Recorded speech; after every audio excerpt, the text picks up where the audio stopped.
There are moments in life when you realize the people you trusted the most are the ones who would betray you.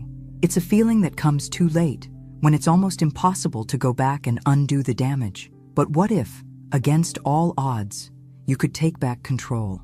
What if you could fight back, not with strength, but with something deeper, something no one saw coming? Let's begin this journey together. Stay tuned, and don't forget to comment where you're watching from. I remember the day George died as if it were yesterday.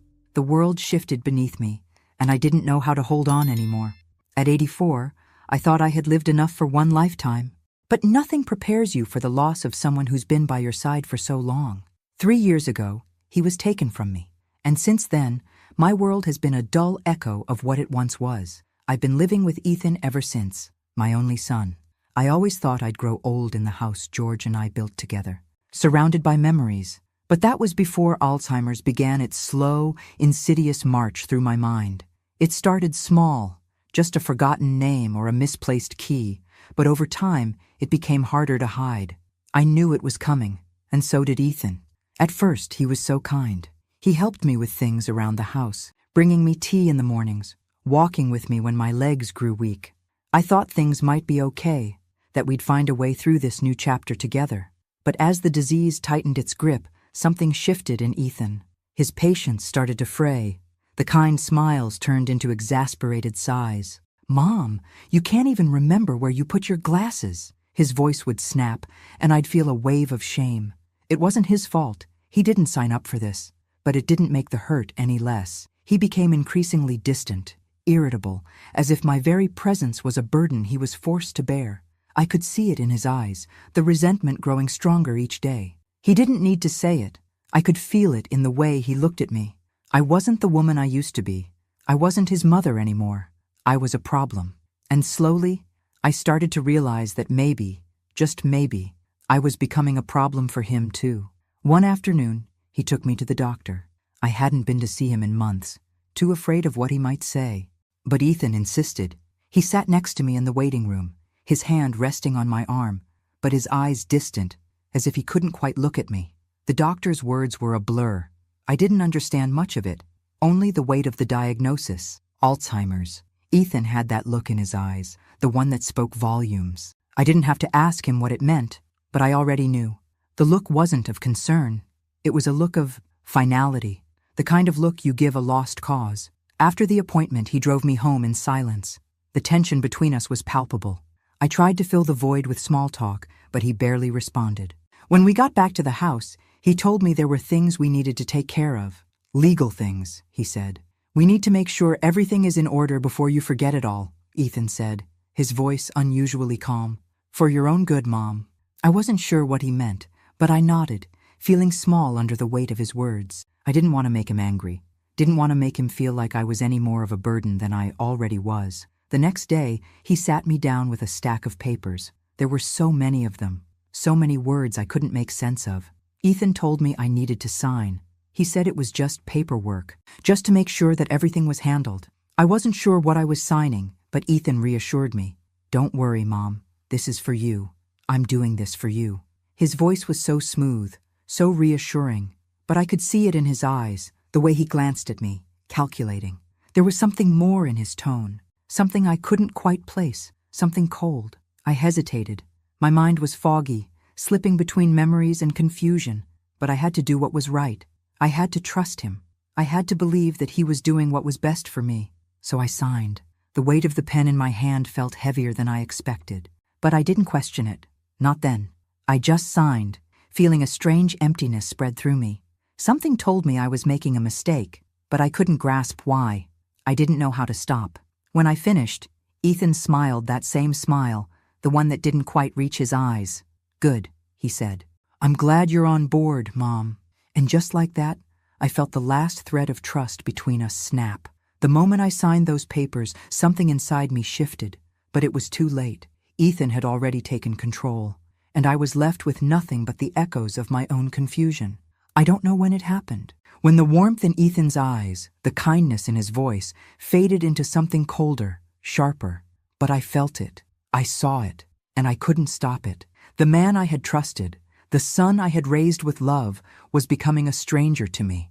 After I signed those papers that felt like a quiet surrender, Ethan's transformation became brutally apparent. At first, it was small things, a comment here or there, but soon, the cracks began to show. He would catch me forgetting something, my keys, a name, a date, and he'd laugh, but not in a way that made me feel like it was okay. No, it was a laugh filled with mockery. Really, Mom? Can't even remember that? You're useless, he'd say, the words cutting deeper than I expected. Each time, I felt smaller, less than the woman I once was, less than his mother. And then, there were the days when he would outright humiliate me, in front of strangers, in front of family, in front of Rebecca. I don't know why you even bother trying, he said one day, his voice icy, as I struggled to remember where I'd put the laundry basket. You're incapable of doing anything right. You can't even care for yourself anymore. I didn't know how to respond. I just stood there, shaking, my mind scattered with fragments of thoughts. I was trying. I really was. I was doing my best to stay active, to help, but it was like every little effort was met with scorn. And Ethan wasn't alone in this. Rebecca, my daughter, who had always been my little light, never stood up for me. She visited, but she barely acknowledged what was happening. She'd nod, tell me I needed to accept things, and then walk away, leaving me with the heavy silence of what was really happening. I could see it in her eyes too, the same indifference I saw in Ethan's, the same quiet acceptance of the way he treated me. I couldn't understand it. I used to be everything to her. Now I was just someone she tolerated. It felt like I was invisible. One morning, after I had spent the better part of an hour trying to remember how to work the dishwasher, Ethan came into the kitchen and found me in the middle of my struggle, his face twisted with frustration. "You're a mess," he snapped. "I don't know why I even let you try." I froze, my heart pounding in my chest. I wasn't asking for his help. I wasn't asking to be treated like this. I just wanted to feel like I mattered. But I didn't. Not anymore. A few days later, things got worse. Ethan told me that he was moving me. He didn't ask, didn't explain, just told me it was for my own good. He led me to a small room in the back of the house, what used to be a guest room, a place that was once filled with laughter and visitors. Now it was cold, bare. The walls felt like they were closing in around me. The furniture was old, the sheets worn thin. It was like he was making a point. He was making sure I knew I no longer mattered. I wasn't welcome in the heart of the house anymore. I remember standing in that room, staring at the thin curtains and the empty space. It didn't feel like home. It didn't feel like anything. It felt like a cage. "You'll be fine here," Ethan said, his voice distant, as if he were speaking to a stranger. I wanted to say something, to tell him that this wasn't right, that I deserved more than this, but my mouth felt dry, my thoughts too scattered. I couldn't even remember the words to explain how much this hurt. As days passed, Ethan took over everything, the house, the decisions, my life. Every time I tried to help, to do something, anything, he found a way to make me feel worthless. He'd sigh heavily, roll his eyes, and tell me I was out of touch with reality. "You're crazy, Mom. You can't even keep up with the simplest things. You're useless," he'd mutter, loud enough for everyone to hear. It stung, but it also made me wonder, was this happening because of my Alzheimer's? Or was it always like this? Was I just seeing Ethan for who he really was now, someone who resented me? I couldn't tell anymore. My mind was slipping, and with it, I couldn't separate my fears from reality. But something deep down told me that Ethan wasn't just a frustrated son. No, there was something darker here, and the disease. It wasn't just my mind that was deteriorating. It was my relationship with him. It was everything. I tried not to cry, tried not to let it show that I was losing everything. My memory, my dignity, my family. But I couldn't help it. Every day I felt more lost, more like a ghost. I was living in the shadows of my own life, ignored by the people who should have been my greatest allies. Rebecca came by that weekend. She smiled and gave me a hug, but it felt forced. There was no concern in her eyes, no empathy, just distance. "How are you holding up, Mom?" she asked casually, as if this was all just a normal phase. I tried to answer, but the words caught in my throat. I didn't know how to explain the suffocating feeling that had taken over my life, that no matter how hard I tried, Ethan was slipping away from me, and so was Rebecca. "I'm fine," I said, the words tasting like ash in my mouth. But I wasn't fine. I wasn't fine at all. I wasn't fine. I spent the rest of the day in my small, isolated room, alone with my thoughts, alone with the sharp edges of my memories, the fading pieces of a life I used to recognize. The woman I had been, the mother I had been, felt like she was slipping further and further away. But in that quiet, in that emptiness, something stirred, a quiet spark of defiance. I wasn't sure how or when, but I knew I wasn't going to let this be my ending. Not like this. Not after everything George and I had built. Not after everything I had given. But what could I do? The day Ethan told me I was going to a nursing home was like any other. But this time, there was no pretense, no softness in his voice. It wasn't a suggestion. It wasn't a discussion. It was a decision. He told me it was for my own good, that I'd be better off somewhere I could get proper care, that I wouldn't be such a burden. He didn't ask how I felt about it. He didn't care. He just told me to pack a bag, and that's what I did. I could feel the numbness taking over, my mind swirling in confusion as I tried to process what was happening.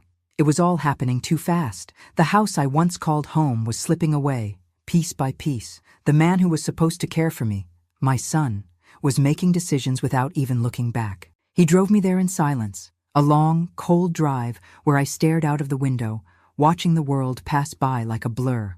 I could feel a strange sense of dread building in my chest, but I didn't have the strength to fight it. When we arrived, Ethan didn't even walk me inside. He parked the car, grabbed my suitcase, and handed it to a nurse at the front door without a word. I wanted to say something, to tell him to stop, to ask him to reconsider, but the words caught in my throat. I didn't even know what to say. And then, just like that, he was gone. I watched him walk away, never turning back, never offering a second glance. I was alone. The nursing home was nothing like the life I had known. It was stark, cold, and smelled of antiseptic. The walls were white, too white. The lighting was harsh, like a hospital, but there was nothing comforting about it. The nurses barely looked at me as they led me to a tiny room, one that was too small for a woman who had once lived in a home filled with laughter and warmth. The bed was too hard. The chair in the corner was stiff and uncomfortable. There was no personal touch, no sense of belonging. Everything about this place screamed institutional, and I was just another face in the crowd, another patient, another number. I didn't belong here, but Ethan didn't care. I spent the first few days staring out the small window, watching the world move on without me. I tried to understand why I was here. I wanted to scream, to demand answers, but my voice felt small, insignificant, lost in the silence of the nursing home. The days stretched into weeks, and Ethan's visits never came. He promised he would come by. He said he'd check in on me. But he didn't. I was forgotten. I began to feel like I didn't even exist anymore. My life had been reduced to a shadow of what it once was. And then, one afternoon, as I sat in my small room, staring at the drab walls, I met Charlie. Charlie was an older man, his skin weathered and lined with age. He had the look of someone who had seen too much of life's harshness, someone who had lived a life that wasn't easy. I knew he wasn't like the others in the home. He had a rough edge to him, a world-weary demeanor, but there was something kind about his eyes. We struck up a conversation one day in the common room, and I found that I couldn't stop talking.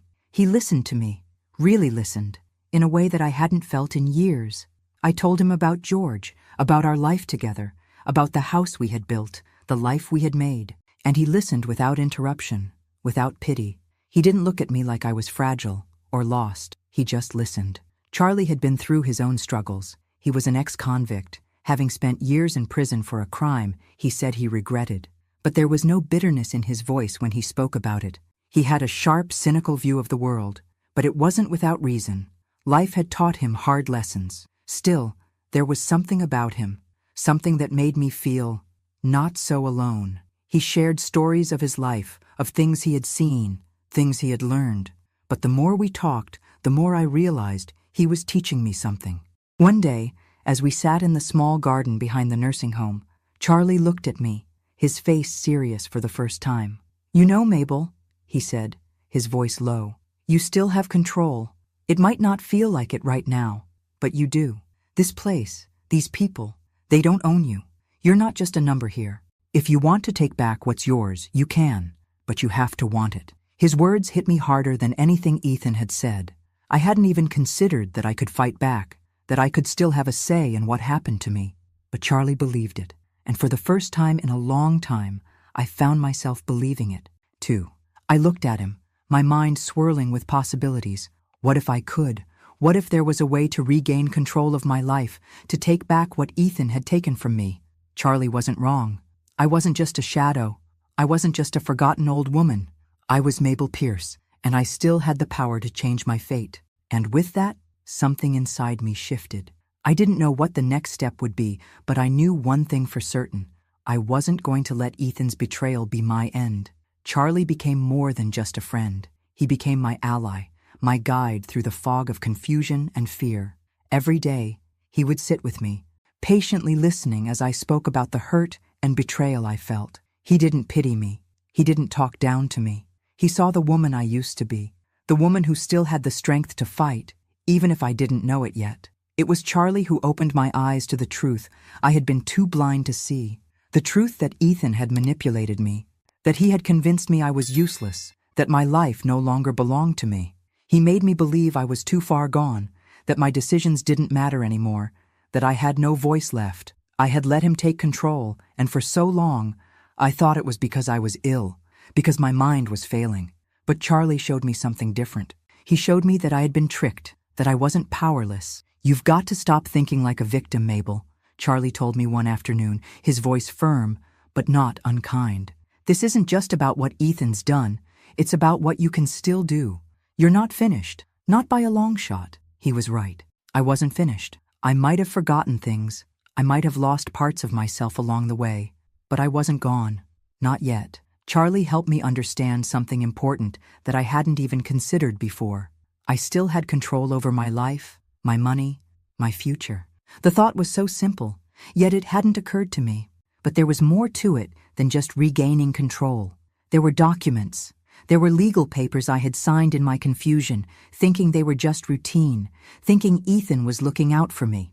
But Charlie had a different perspective. He spoke about testaments, wills, and how they could be altered, changed, and how they were often manipulated by those with ill intentions. "You've got more power than you think," Charlie said, his tone low, like he was sharing a secret.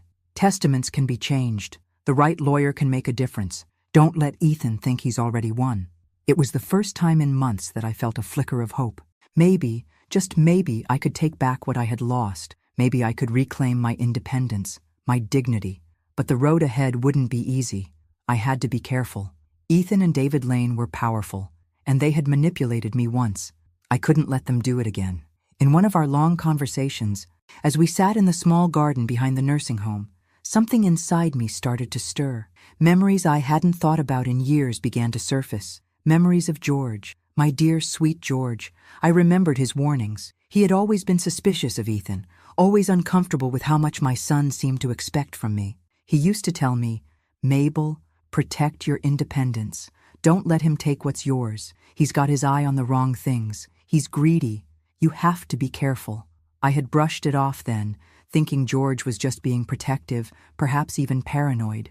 But now, in the quiet of this new life, those words rang louder than ever.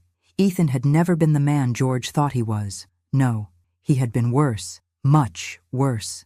And now, looking back, I could see it all so clearly. Ethan had used my illness against me, convinced me to give him control, and I had done it without a second thought. But it wasn't too late. Charlie made me realize that, despite my illness, I wasn't beyond help. I could still change the course of things. I could still fight for what was mine. "You were never meant to give him everything," Charlie said one day, his voice quiet, but filled with conviction. "You gave him too much, but you can take it back. Mabel, it's not gone yet." The more I thought about it, the more I understood. The house, the money, everything I had once shared with George. It wasn't meant for Ethan to take without question. George had warned me. He had seen Ethan's greed, and now I saw it too. But I wasn't going to let him have it all. Not without a fight. Charlie had given me the strength to begin planning. The path wasn't clear, and I had no idea where it would lead. But I knew one thing. I had to act. I had to find the right lawyer, someone who could help me take control of what I had lost. I had to make sure Ethan didn't get away with this. But I also knew I had to be careful. Ethan was still my son, and he was dangerous. If I was too brash, Too quick, I could lose everything. So I started slowly, gathering information, looking at the documents I had signed. I started to remember things I had forgotten, things George had said. Slowly, the pieces began to fit together. I wasn't just some old woman who had forgotten her past. I was Mabel Pierce. I had a life, a history, a legacy to protect. And with Charlie by my side, I began to believe that maybe, just maybe, I could take back what was mine. It was time to fight back. With each passing day, clarity returned to me like a long-lost friend. Slowly, my mind began to regain its focus, the fog of Alzheimer's lifting just enough for me to see the path ahead. It wasn't easy. At times, I still felt lost in the confusion of my own thoughts, but I could no longer deny the fire that burned inside me. I wasn't going to sit back and let Ethan destroy everything George and I had worked for. Charlie had given me the tools to fight back. He helped me understand that I still had options, that there were people who could help me find my way out of this nightmare. It started with a phone call, a new lawyer, someone I could trust. We met in a small, dimly lit office downtown. The lawyer, a sharp woman named Linda, listened as I explained the situation.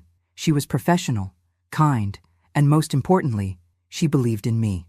As we went through the documents I had signed with Ethan, the truth began to unravel. Every piece of paper, every signature, was a step toward my own betrayal. Ethan had manipulated me into transferring everything into his name, while I was none the wiser. But now, with Linda's help, I was starting to see the cracks in his plan. Charlie had been invaluable too. He helped me remember things George had said in the years before his death, conversations that had seemed so trivial back then, warnings George had given me about Ethan's greed and his intentions to control everything we had. George had told me to be careful, that I needed to protect my assets. I'd never listened closely enough, always thinking it was just his protective instincts as a husband. But now I realized how right he had been. I spent hours going through the legal documents, the bank statements, the transfer of assets, and bit by bit, I started piecing together the web of manipulation Ethan had spun. He'd convinced me to sign papers I didn't fully understand, papers that gave him control over everything. But now, with the right help, I could see the lies and the fraud. There were discrepancies, signatures that didn't match, dates that didn't make sense. Ethan must have thought I was too far gone to fight back. He didn't realize that, despite the disease, I still had a spark of the woman I once was. A woman who wouldn't stand for being treated like this. As I dug deeper, I found something even more troubling. David Lane, the lawyer who had helped Ethan with all the legalities, wasn't just an innocent bystander. No, he was part of the scheme. He had been helping Ethan cover up everything, falsifying signatures, forging documents, lying about the terms of the will. I hadn't suspected him before, but now, as I looked at the evidence, it was clear. David was as much of a manipulator as Ethan was. Charlie was the one who pointed it out. Ethan isn't the only one you need to worry about. That lawyer of his, David Lane, he's dirty. He's been covering up too much for too long. You need to dig into him. The more I uncovered, the more I realized just how deep the deceit went. David had thought I wouldn't notice. He thought that because I was aging and struggling with my memory, I would just let everything slide.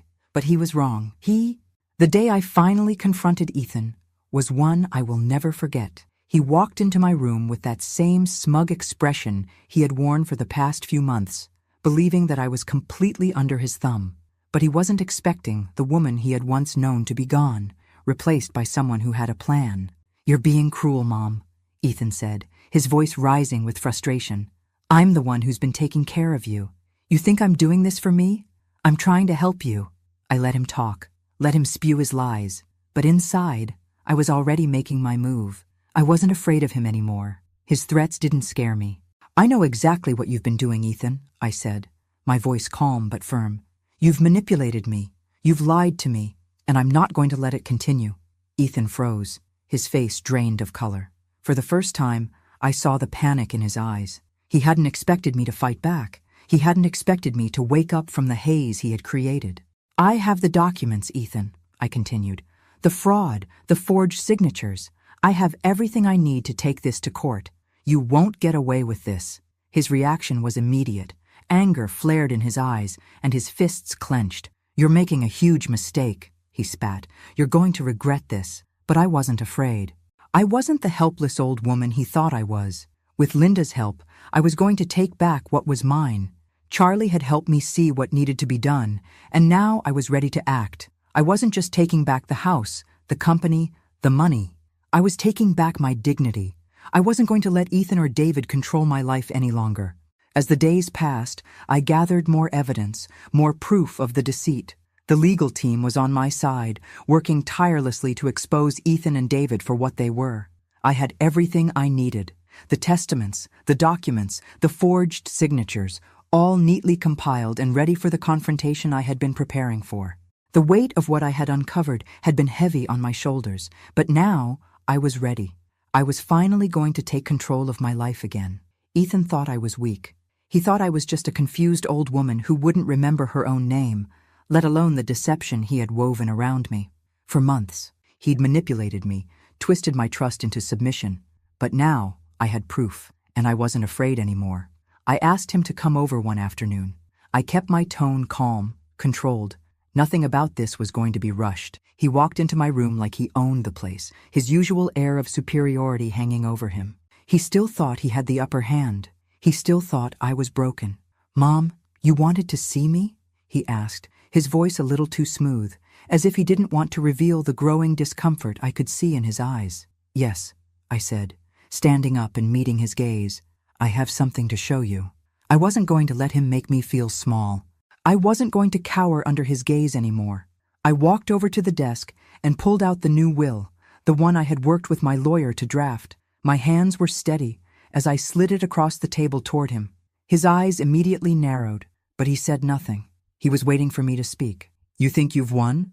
"Don't you?" I said, my voice low but firm. "You've been taking everything from me, manipulating me, using my own confusion against me." Ethan stood there, quiet, but I could see his hands trembling slightly. He thought I was still lost. He thought I was still vulnerable. But this time, I wasn't going to back down. I wasn't going to let him hide behind his lies any longer. "I've seen everything, Ethan," I continued, my voice stronger now. "The forged signatures, the lies, the manipulation. You thought I was too sick to remember, too far gone to notice what you were doing. But I remember more than you think." I took a deep breath and slid the New Testament across to him. The one that reversed all of his fraudulent actions. His eyes went wide. His confident demeanor cracked. He picked up the document, his hands shaking slightly as he read the words on the paper. His face paled with each line he read, and it was as if the air was sucked from the room. The man who had once been so sure of himself now stood in front of me, suddenly aware that the ground he thought he stood on was crumbling beneath him. "You can't be serious," Ethan finally muttered, his voice faltering. "You're the one who's not serious, Ethan," I said, my voice cold. "You've been playing me for a fool, and I'm done being your pawn." The silence between us was thick with tension. Ethan's eyes flickered between the New Testament and me, a deep, unsettling realization settling in. He had been caught. There was no way out now. "You're wrong," he snapped, trying to regain some semblance of control. "I'm doing all of this for you. You don't understand. I'm just trying to help you." "Mom, everything I've done is for your own good." But I wasn't buying it. Not anymore. "Stop lying," I said, my voice quiet but cutting. "You didn't do any of this for me. You did it for yourself. You wanted everything. My money, my home, my life. And now, you're not going to get away with it. I know what you did. And I'm taking it all back." Ethan took a step back, as if the words themselves had physically knocked him. His eyes darted around the room, like he was looking for an escape, but he couldn't find one. I didn't mean for it to go this far," he muttered, his voice breaking. "You don't know what it's been like for me. I've been trying to take care of you, trying to help." His words were hollow. His tone, once so confident, was now filled with desperation. He could no longer hide behind his facade of care. Not when I had the truth in my hands. David Lane, the lawyer who had helped him, had no place left to hide either. I knew he was just as guilty as Ethan. I knew that, as soon as Ethan's manipulation began to unravel, David would be next in line for exposure. I had already started the process of gathering evidence against him, making sure his involvement would come to light. When Ethan's face turned to confusion and panic, I saw his mind racing. "You can't do this," he said, voice shaking. "You'll regret it. You don't know what you're doing." I stood my ground. I know exactly what I'm doing, and you're not going to control me anymore. Ethan's world crumbled right before him. The humiliation was unmistakable. He realized, with a sinking heart, that the power he thought he had was slipping away. It wasn't just about money anymore. It wasn't even about the inheritance. It was about control. It was about reclaiming my life, my dignity. And no matter how much he begged, no matter how much he tried to intimidate me, there was no turning back. David Lane, realizing his own role in this scheme was about to be exposed, tried to distance himself from Ethan, but it was too late. The evidence was already in motion. The legal wheels were turning. Ethan and David both thought they had me cornered, but they hadn't accounted for my resilience, for the strength I still had inside. "I'm done with you, Ethan," I said, the words final. "You've lost. Now you'll pay for what you've done." As I watched him walk out, his head hung low, I couldn't help but feel a small sense of triumph. The tables had turned. The game was mine to play now. In the days following my confrontation with Ethan, a strange sense of clarity settled over me. I had taken control, not just of the inheritance, but of my life. I had reclaimed something that had been slipping away from me for so long, and the more I stepped into that newfound power, the more it seemed to fuel me. The legal documents were in my favor. The new will was in place, and I had a team of lawyers working tirelessly to expose Ethan and David for their manipulations. But I knew this was just the beginning. The fight wasn't over, not by a long shot. Charlie was still by my side, helping me navigate the legal maze that had once felt insurmountable. He was more than a friend now. He was my ally, my mentor in this fight for justice. Together, we sifted through the evidence, connecting the dots of Ethan and David's fraudulent schemes. With each passing day, the web of lies they had spun unraveled more, exposing the depths of their greed. The investigation was slow, methodical, and it would take time to gather everything we needed. But now, with new legal counsel and unwavering determination, I felt like I had the upper hand. For the first time in years, I wasn't afraid to face Ethan. He thought he had me cornered. He thought I was a victim, someone who could be manipulated and ignored. But now, I was the one pulling the strings. Ethan, of course, wasn't going down without a fight. Humiliated by our last confrontation, he retreated into his old tricks, manipulating others, trying to twist the narrative in his favor. He began turning to other members of the family, trying to convince them that I was losing my mind, that I was being cruel and vindictive in my actions. He painted himself as the long-suffering son, the one who had been doing what was best for me while I fought back against the good he was trying to do.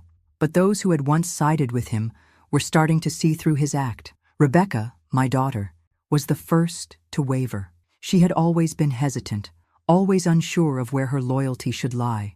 But after hearing the truth, after seeing the evidence of Ethan's deceit, she began to distance herself from him.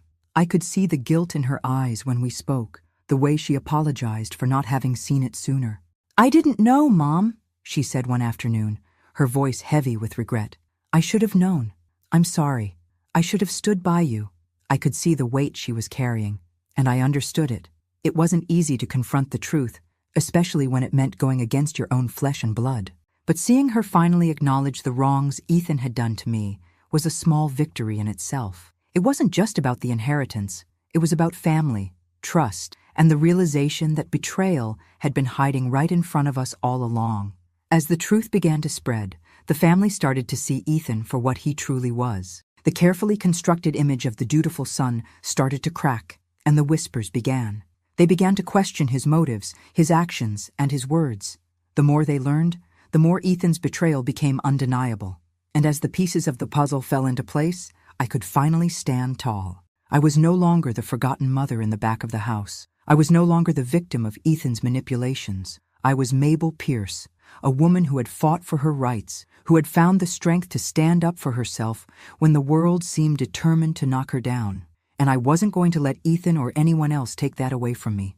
With the help of my lawyer, I began to restore my position legally. I wasn't just regaining control over my assets. I was reasserting my dignity, my independence, and my place in this world. Ethan had thought that by isolating me, by manipulating me, he could silence me. But I wasn't silenced anymore. I had found my voice, and it was stronger than ever. Ethan, now realizing that the walls were closing in on him, became desperate. He tried to manipulate Rebecca, tried to convince her that I was losing touch with reality, but his words fell on deaf ears. The family was no longer in his corner, and as they saw through his lies, they began to rally around me. For the first time in a long while, I felt a sense of unity, not just within myself, but within the family. It wasn't perfect. There were still wounds to heal, relationships to rebuild, but it was a start, and that was more than I had hoped for. Ethan, on the other hand, was losing everything. His control over me, his plans for the inheritance, everything he had worked so hard to manipulate was slipping away. He tried to regain some semblance of power, but it was too late. He had underestimated me. He had thought that by pushing me aside, by treating me like a burden, he could get away with it. But I had proven him wrong.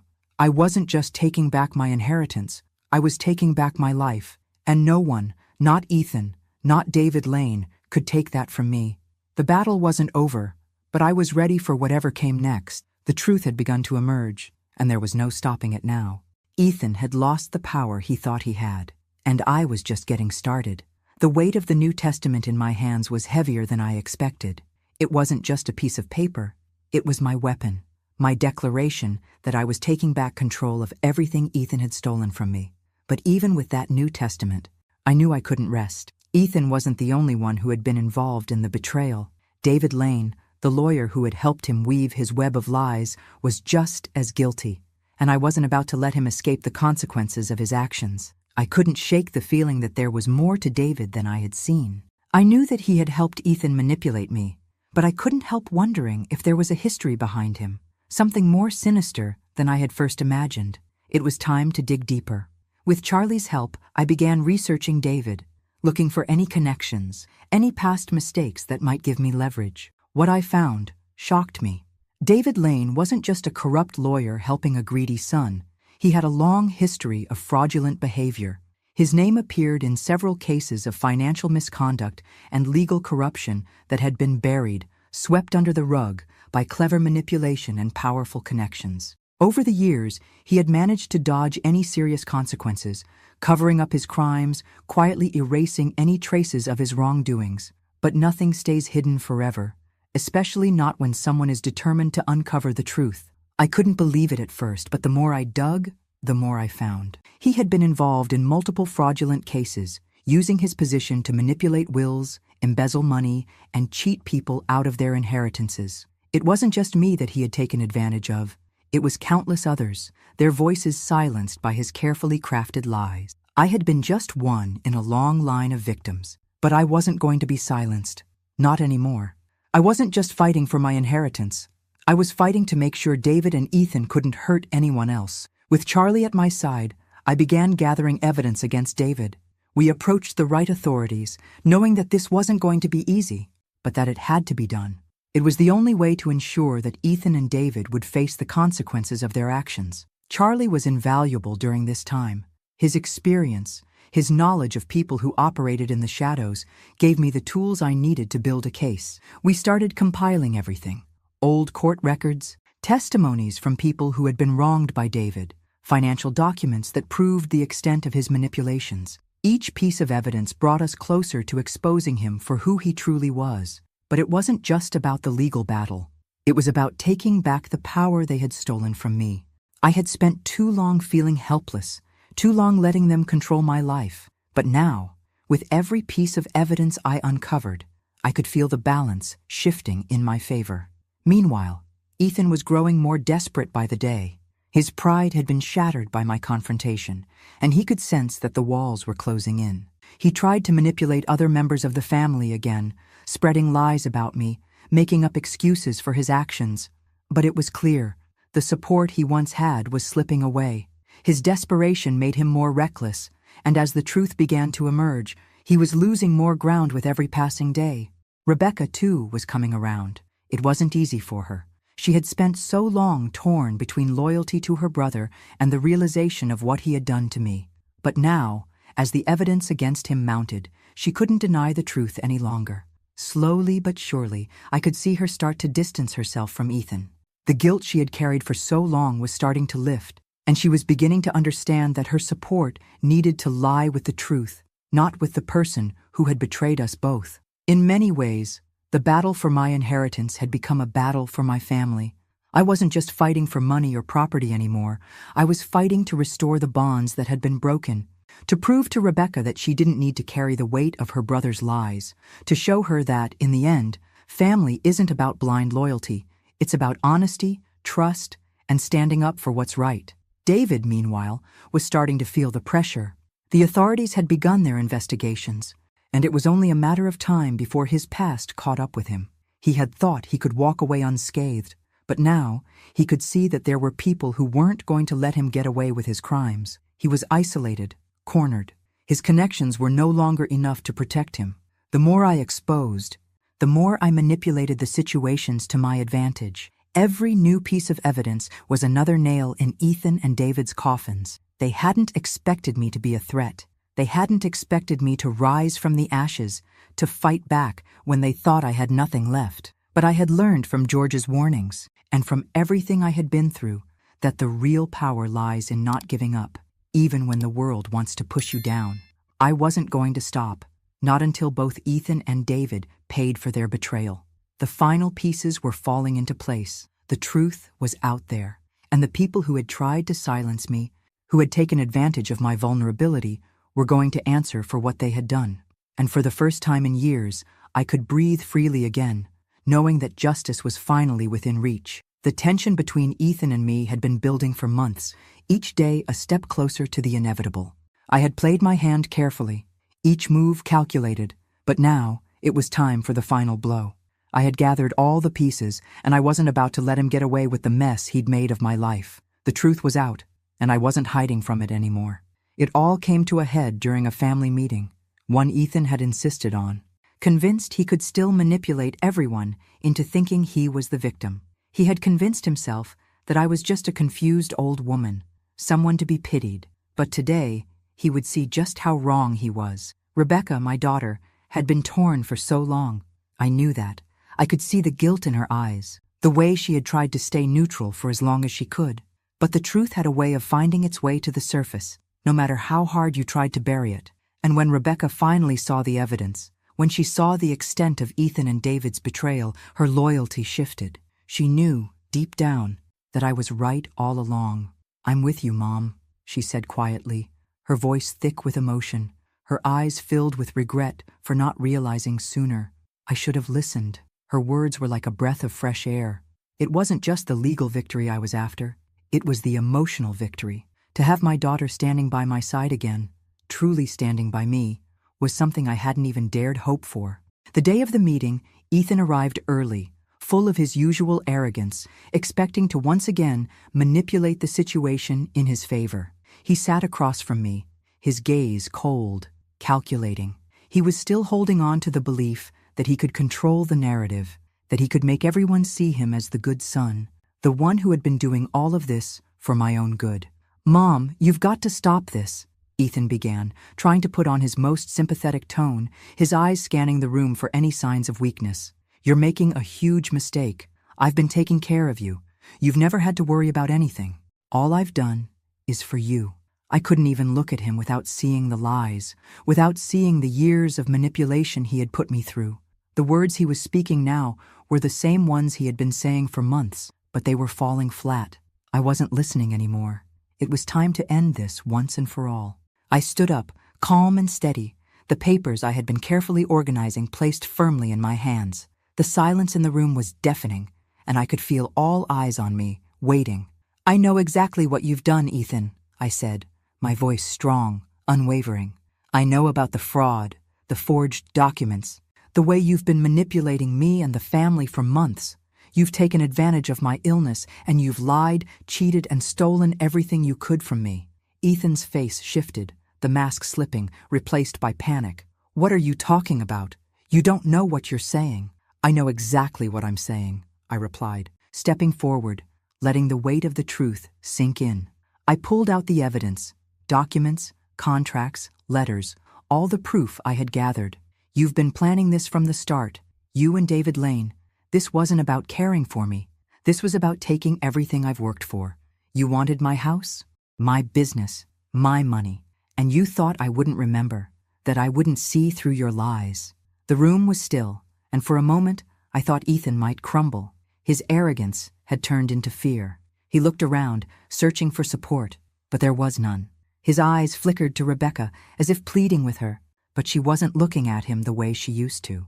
She wasn't the daughter who blindly believed him anymore. She was the woman who had seen the truth, and the truth was that Ethan had betrayed us both. "No," Ethan said, his voice trembling. "No, you don't understand. I was doing what was best for you. All I've done is for you. You're wrong. You're wrong." His voice grew louder, more frantic, but I stood firm. I wasn't backing down. "Stop," I said, cutting him off. "You don't get to lie to me anymore. You don't get to manipulate anyone in this family again. You lost, Ethan. The truth is out." I turned to Rebecca, her face pale with emotion. "You don't have to stand by him anymore," I said softly. "You don't have to feel guilty for not seeing it before. This is his doing, and now it's over." Ethan's frustration boiled over. He stood up, fists clenched, his face red with rage. "You're making a mistake, Mom. You'll regret this." I didn't flinch. I didn't look away. I was ready for this. "You don't get to intimidate me anymore," I said, my voice steady, calm. "You don't control me. Not anymore." Ethan stepped forward, but something in my stance, something in my gaze, made him hesitate. The anger was there, but so was the realization that he had lost control of the situation. He could see it now. The tables had turned. The woman he thought was frail, confused, and helpless had become his worst nightmare. I wasn't the mother he could manipulate anymore. The humiliation in his eyes was like a balm to my soul. It wasn't just about the inheritance. It wasn't about money. It was about power. It was about taking back what was mine, what had been stolen from me, and making sure he would never have the authority over my life again. As the meeting ended, Ethan stood there, speechless. He knew he had lost everything. The walls that had once supported Ethan's schemes were beginning to crumble. It was no longer just me standing up against him. With Rebecca by my side, truly by my side for the first time in years, and with Charlie's constant guidance, we began to make our moves. Every action was calculated. Every decision, a step closer to taking back everything he had taken from me. With my fortune and influence, I was able to expose David Lane for the fraud he was. The network of lies he had built over the years, carefully hidden behind his position as a lawyer, was finally brought to light. It didn't take long for the authorities to move, especially after we presented the evidence. His corruption was undeniable, and soon enough, David was expelled from the legal profession. The charges, fraud, corruption, manipulation of assets, were too much for him to overcome. He had spent so long operating under the radar, but now the world saw him for who he truly was. As for Ethan, his fall was just as swift. The moment the truth about his manipulation became clear, he lost all his allies. The family, once afraid of confronting him, now saw him for the selfish, manipulative man he had always been. His support evaporated, and as his disgrace became public, he was expelled from the inheritance. The wealth, the property, everything that had once been in his hands was redistributed. It wasn't for him anymore. It was for the family, for charity, and for those who had been hurt by his greed. I had thought about this moment for so long. I had dreamed about what I would do, what I would say when the time came. But nothing could prepare me for the final confrontation. The last time I saw Ethan, it was in the home that we had once shared, the place he had taken over in his pursuit of everything I had worked for. The place that had once been a sanctuary had become his battleground. And now he was losing. I didn't ask for a meeting. I didn't need to. He came to me, as if he still had some sort of claim on me, as if his words could somehow undo the damage he had done. "I never meant for things to go this far, Mom," he said, his voice wavering. He had lost his usual confidence, now replaced by something much darker, desperation. He was empty. "I was just trying to help you. I thought I was doing what was best." His voice cracked, and for a brief moment I could see the same boy I had raised, the boy I had once loved. But it wasn't enough. It would never be enough. "You were never trying to help me," I said, my voice firm, unwavering. "You were only trying to help yourself. You never cared about me, Ethan. You only cared about what I could give you." He took a step forward, as though hoping my words could be taken back, as though he could turn the clock back to a time when he could manipulate me, when I would have believed his lies. "I'm sorry, okay? I've made mistakes. I'll make it right. Please," he begged, his voice now a whisper. His eyes were wide, desperate. "I can fix this. Just, please, forgive me." It was pathetic. The same man who had used my confusion against me, who had played me for a fool, was now begging for my forgiveness. But I had learned something in this battle for control. I had learned that forgiveness wasn't something he deserved. It wasn't something that could erase what he had done. "You don't deserve my forgiveness," I said, my voice colder than it had ever been. "You don't deserve anything from me. You've taken everything, my trust, my love, my life, and used it for your own gain. You think you can just say sorry and expect it all to be forgotten? You can't. You've crossed a line, Ethan, and you can't come back from it." He staggered back, his face filled with disbelief. "But I wasn't finished. You've lost all of it. The inheritance, the money, the family, everything you thought you had, it's gone. And I'm done. You're done." I felt the weight of the words in my chest, but they felt good. They felt like a finality I had been waiting for. I wasn't just taking back what was mine. I was finally freeing myself from the grip he had held over me for so long. He stood there, frozen, as if hoping that I would say something to take it all back. But I couldn't. I had given him every chance. I had loved him, tried to protect him, tried to believe in him. But he had shown me who he really was, and that man didn't deserve a place in my life. I turned away from him, walking towards the door, and when I looked back one last time, I saw him standing there, defeated. He had lost everything, and I was done. "Goodbye, Ethan," I said, my voice steady. "Don't ever come back." The silence in the room after I left felt deafening, but it wasn't a silence of regret.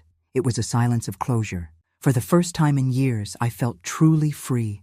Ethan was no longer a part of my life. The man who had manipulated me, who had tried to control me, was gone, and I was finally taking back what was mine. I was done. The battle was over, and I had won. With Ethan and David's downfall complete, Mabel was finally free to embrace the life she had fought so hard to reclaim. No longer trapped in the shadows of her past, she began to take control in every sense. Her inheritance was hers again, and with that came a new sense of purpose. The once sterile walls of the nursing home were replaced by a home that reflected her true self, warm, inviting, and full of life. The fog of confusion from the Alzheimer's seemed to clear a little more each day, and for the first time in years, Mabel felt in control of her destiny. Charlie remained by her side, a loyal friend who had helped her navigate the darkest of times. Together, they had built a foundation, a cause that would help the elderly who had been neglected and forgotten, just as she once had been. With her restored fortune, Mabel poured her energy into this foundation, offering support to those who had been ignored by their families or cast aside due to age. It wasn't just about money, it was about compassion, empathy, and fighting for those whose voices had been silenced. Mabel also took the time to rebuild her relationship with Rebecca. The rift that had grown between them had finally healed. Rebecca now understood her mother's choices, the strength it took to stand up to Ethan and David. There were no more secrets, no more guilt hanging over them. As mother and daughter, they forged a bond stronger than ever, united not just by blood, but by the shared experience of overcoming betrayal and injustice. Ethan, now a shadow of the man he had once been, no longer had any power over Mabel. The lies he had told, the manipulations he had orchestrated, everything had been exposed. He was left with nothing, stripped of his wealth, his influence, and most of all, his dignity. His attempts to gain sympathy fell on deaf ears, as the family saw him for what he truly was. Mabel, however, stood tall, a woman who had taken back her life and, in doing so, had dismantled the legacy of deceit that Ethan and David had tried to build. As the dust settled, Mabel's life began to take on a new rhythm. She found peace, not in the fortune she had recovered, but in the wisdom she had gained through it all. Her experiences became a source of strength, and she used them to help others. Mabel became a respected figure, not just for her wealth, but for her resilience, her ability to rise above the circumstances that had nearly broken her.